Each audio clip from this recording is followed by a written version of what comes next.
Baruchim Habayim, we are here learning Parashat Beshalah, and I want to point out to you a pasuk. It's the third pasuk that we have in the parasha. Vayikach Moshe et atzmot Yosef imo, ki hashbeya hishbiya et bnei Israel lemor, pakod yivkod Elohim etchem, va'alitem et atmotai mizeh etechem.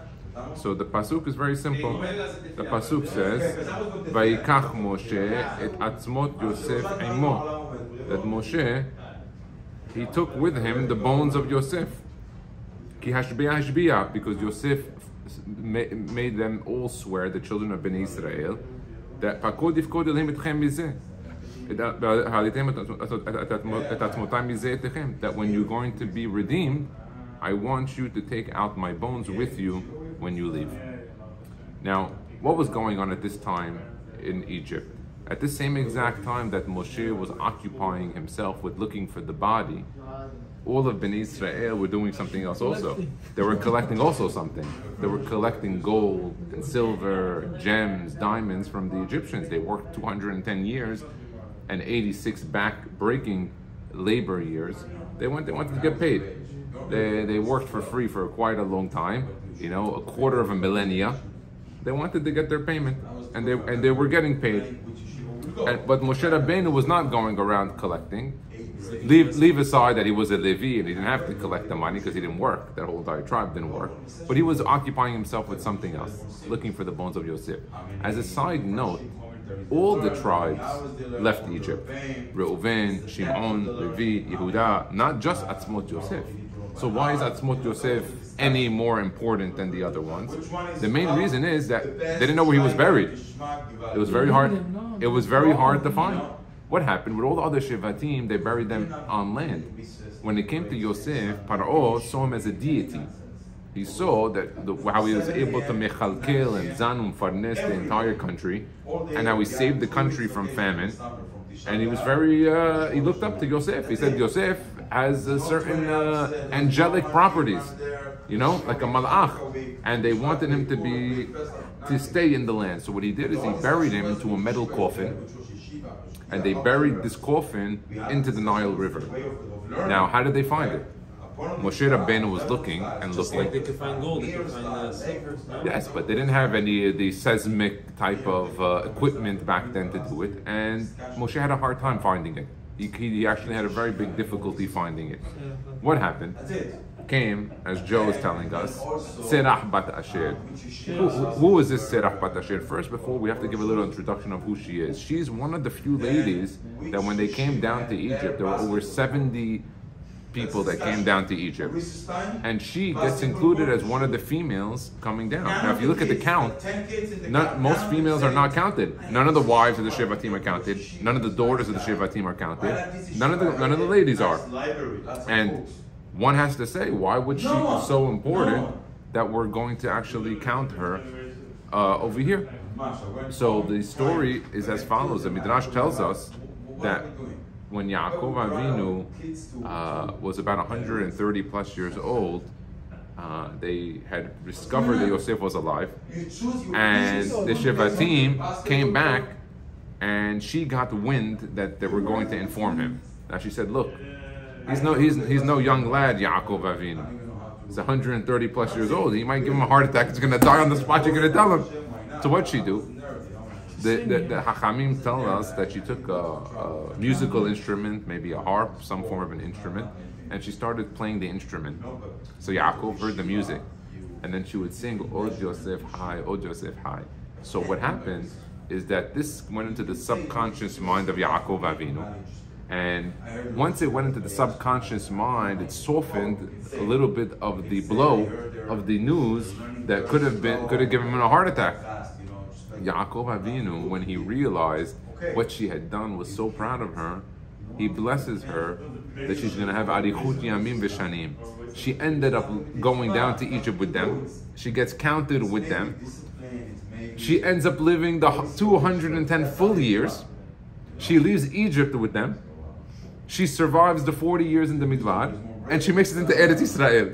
She makes it back to where she started. From Eretz Canaan, she made it back to Eretz Israel. That's how long she lived. Maybe How old she was? she was a few hundred. Well, I don't know how old she was, but I'm going to assume she was at least 10 or 12 years old. So we can assume she lived at least 300 or 400 years, if not more. I don't have the exact count. We can look at Sefer HaDorot to know that exact count. 400, no? Now, what happened was now Moshe Rabbeinu, he's trying to find the body. He's scouting the whole entire Egypt, and he doesn't find any tombstone that says Yosef ben Yaakov Avinu. He's looking. He found all the other Shevatim. Every Shevat found. They cannot find Yosef. So she sees Moshe Rabbeinu running around, and you can imagine an old teta, old grandma. She sees Moshe Rabbeinu worried. She tells him, "What's wrong?" He says, "I'm looking for the bones of Yosef." He says, "You're looking for the bones? Why are you looking by yourself? Come ask me. Ask me. I'm grandma. Safta. Safta knows how to answer this question. Come. I'll show you where he was buried. I was alive. I know where he is. Come with me." She takes him to a special location by the Nile River, and she tells him he's located right here in the center. All the way down, they buried him with the metal casket. So now, Moshe Rabbeinu was not an expert scuba diver the last I checked. How did he do it? So the Hachamim tell us he took a little piece of cloth, and he wrote on the cloth, Ale Shor. He takes the cloth, and he throws it into the water, and he tells Yosef, "This is your last chance to show yourself. If you're not going to show yourself now, I'm going to make a Hatarat Nedarim, and Patur from the Shebu'ah, and we're leaving you behind." Right away, he drops this cloth Ale Shor into the water, and suddenly a little whirlwind comes into the Nile. Suddenly the water starts to spin and spin and spin. And the casket comes up, he jumps in, he grabs the casket and he goes. As a side note, who took that little piece of cloth? Micha. That's how he did the egg. He ended up taking the cloth to do the egg. We're not going to talk about that Rasha today, but he ended up taking it to do it. Now Moshe Rabbeinu ends up getting the body. Now if you look back at this pasuk seemingly has one extra word in it, and we're going to be Doresh the word, because the Torah is Itzba Elohim. It's the word of God. It's not like a novel of Charles Dickens where if there's an extra word or minus a word, no one would even know the difference. The Havdil ben Latamel Tahor. But if you look at this, Vaikach Moshe et Atzmot Yosef. He took the bones of Yosef, Imo, with him. As opposed to what? What do you mean? With someone else? What do you mean Imo? Of course he took it with Imo. So the lesson is, the Hachamim bring down that you see in life, a lot of people are running around collecting and looking for things. Some people are looking for money, they're looking for gold, they're looking for silver, and they usually will acquire them. But it's only a temporary acquirement. It's only Olam Hazeh. And Olam Haba has no value, that money. It's not going to do anyone any good. But what is something you can take in this world and you have in the next world? A mo. With you is only the Torah and the mitzvot. And Moshe Rabbeinu, while everyone was running around to collect a financial gain, he's focused on collecting what's the spiritual gain. They say a story, it's brought down on the Reichman family. Unfortunately, I can tell you as a fact, the story is absolutely not true. But I'll share the story with you anyway. It's a famous story, and there's a good message. It's not true. So, but I know, but it's a good story. It's a famous story, and I think there's a good message, and there's a mashal in there. You know, Rabbi Gladstein, one of my rabbis in New York and Cedarhurst, he's not a big storyteller because of this. Because most of the stories, they usually don't have any bearing of any kind or any truth for the most part. Okay. What's the story? This guy, Reichman, was very rich, and he had passed away, and he had written in his will that he had a few things he wanted them to do after he had died. But he told them, I'm going to give you 2 envelopes. One you open right before they bury him, and one after the Shiloshim. That's true. So after the day that he dies, they open it up, and he sees his will and testament where they have to bury him, and he says, please, I would like you to make a simple request to the Hebra Kadisha to bury him with his socks. His socks. It's funny. Maybe he had, I don't know, Bugs Bunny socks or something that he had, some famous socks that he like. You know, today everyone likes to wear these funky socks. Today the custom is they wear two colored socks. You see that? Or in Miami, people don't wear any socks, but for the most part, in some places they wear these funky socks. He wants to bury with his favorite socks. He loves those socks. Okay. So they told the Havra Kadisha, and he was an observant Jew. He was very rich. He was very wealthy. He supported the community. He told them, "Listen, please do me a favor. Our father wanted to be buried with his socks." They told him, "Listen, we cannot bury him with his socks. The only thing that they bury people with is with the linen shrouds." Well, they said, let's check the halakha. Maybe we can find the heter or something. They checked up the halakha. They cannot find the heter. They asked the Beit Din. The Beit Din says, "What are you, crazy? He's the exception. We're doing this for a few thousand years already. No socks." And the kids were very upset. The kids said, "Our father asked us for just one thing, and we can't even fulfill this one thing, and he left us everything." And they were very upset for the 30 days. After the Shiloshim, they open up the second envelope, and he writes them a short message. He tells them, "I just want to show you. You see how much money I acquired, how much real estate, how many businesses, how much money I donated to the yeshivot. And when I made a simple request to be buried with my socks, I could not get buried with my socks." He said, "You know what the message is? You cannot take anything with you. As much money as you're going to acquire, as much financial gain as you're going to have, you are never going to take this with you. It's only what you're going to stay behind." And it should be a message to his, he says, a message to his children that focus on the Torah and the mitzvot. And I want to tie this into something else that's found in the Parashat. And it's brought down in the Midrash that what was the zechut that Bnei Israel had in order to leave Egypt? Because when they left Egypt and they were going through the Yam Suf, the Malachim said, "Elu avudei avodah zara, ve'elu avudei avodah zara." They said they're both of the Avodah Zarah, the Mitzrim and the Israelim, the Jewish people, the Yehudim. He said, so why were they zocheh in order to leave? So the Midrash tells us that they had three things that they did. Lo shinu et shemam, lo shinu et leshonam, and lo shinu et malbusham. They didn't change their names. They didn't change their mother tongue, Lashon HaKodesh, and they didn't change their clothing. And so I want to go into this and evaluate what they are. If we look today, we see that for the most part, we actually kept our Jewish names. Even those that are not so observant, even those that might be Hilonim or might be leftist, liberals, they still kept their Jewish names. When it came to Lishonam, I don't know if everyone today speaks Lashon HaKodesh. I don't know if everyone speaks Hebrew today. And then Malbusham was their garments, and the garments was not necessarily talking just on what the clothing they wear, but specifically about the tzitzit. For the men and for the women was the dress of siniut, of dressing in a modest way. And we see that today these are a few of the major challenges. A few of the major challenges that we have today is especially the malbush. And when you look at these three, if you take the words Shemam, Lishonam, and Malbusham, and you take these three letters, you have the word Shalom. You have the word Shalem. That this is the shlemut that allowed them, Bnei Israel, in order to be redeemed. And it's a key component because we know that the same things that we were able to do that got us the Geulah the first time are most probably the things that are going to get us the Geulah this time around as well. And so we see now what's happening in Israel. Ham David Yosef was recently here, and he mentioned to me, he told me there's almost no tzitziot in the country. He said you cannot go anywhere in the country and find a pair of tzitzit. And I was just now in Cancun, and someone told me a story of Rabbi David Cohen.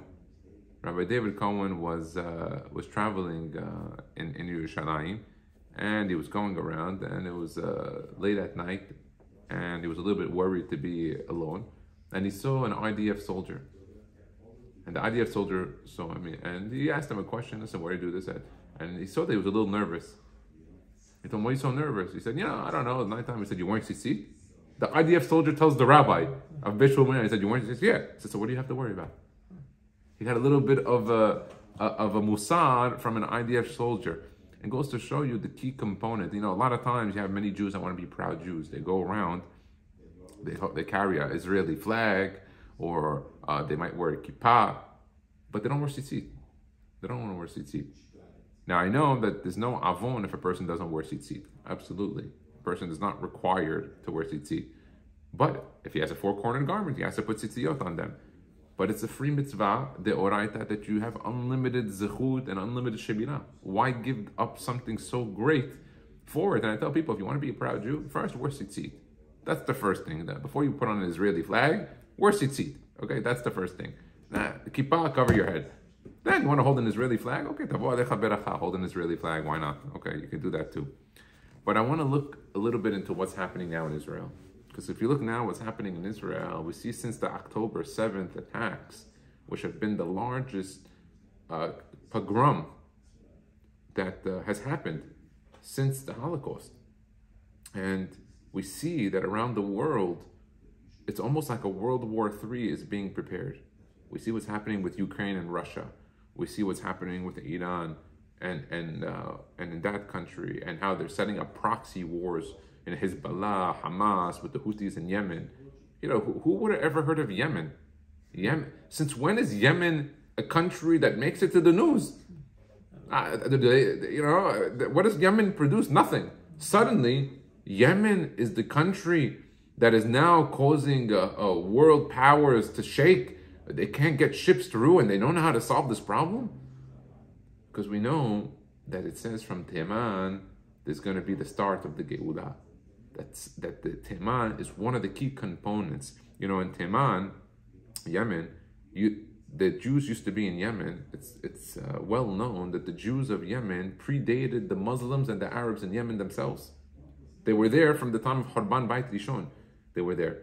And even the Arabs that were in the country of Yemen, they knew this. But today, there's no more Jews in Yemen. In fact, there's no more Jews in probably most Arab countries except for Iran. Iran, I think, has something like 30,000 Jews, but there's no more Jews. We are the children of Lebanese refugees. You, Joe, myself, we're children of Lebanese refugees. We left. There's no more Jews in Lebanon, none in Egypt, none in Libya, Tunisia, Algeria. Morocco has maybe 2,000 Jews. They're mostly there, managing businesses and assets that they had left behind. But most of the young children of these families leave. I visited Morocco twice, and I asked the parents, what do you do with the kids? He says, once the kids turn 18, we send them out. They either have to go to America, England, or to Israel. They're not allowed to stay in Morocco. So we manage the businesses, we send them the money, they have to leave. They cannot stay behind. And it's important to know, before anyone says anything about Eretz Israel, before we decolonized it, they say today that we're colonizers. I think that the word is, they're making a mistake. We decolonized it. This was our country from the time of Avraham Avinu. Lech lecha me'artzecha u'mimolatecha u'mibet avicha ela arz asher ar'eka. And at the time, it wasn't called Eretz Avraham. It was called Eretz Canaan. And we say every morning, Eretz HaKenaani, HaChitiya, Emoriya, Girgashiya, Perizi. Well, why are we mentioning all these? To say, this was not originally our land. Before Avraham Avinu belonged to someone else. But God, who is the creator of the world and of the universe, of the heavens of the earth, he determined that this is going to now be ours. And from the time of Avraham Avinu, even though God had given it to him through a prophecy, what's the first thing that happens? 4 kings versus 5 kings, they're fighting him on his own land. Then Yitzhak Avinu, the same thing. He digs wells, they fill up the wells, the Pilishtim.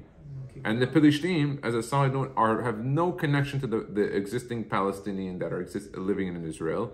And the simple reason for this is the Pilishtim were Adelim.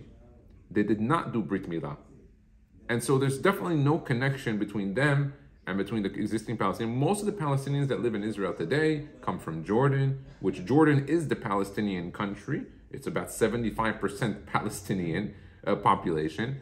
And many of them come from Egypt, they come from Syria, they come from Lebanon, they come from a few different places. But none of them are natives in that country. They may have lived there, but they're not natives. This is the country of Eretz Israel, is our country. And we're looking and we see from this pogrom on October 7th, we see a lot of change in Israel. First, we see the Achdut that came in Israel, which is the key component. Achdut is key.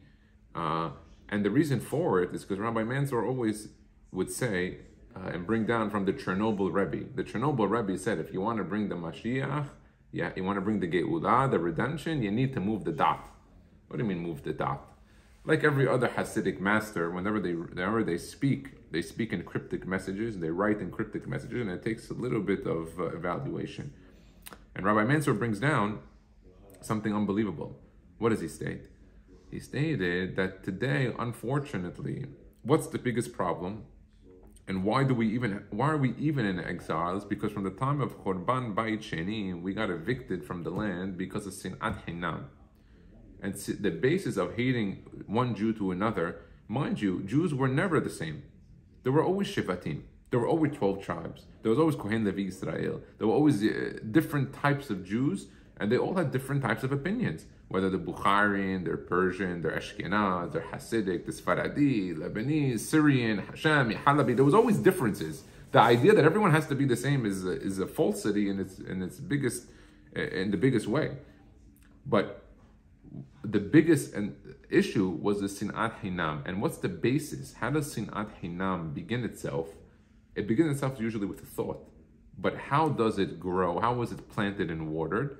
It's watered with the vapor of the Lashon Hara.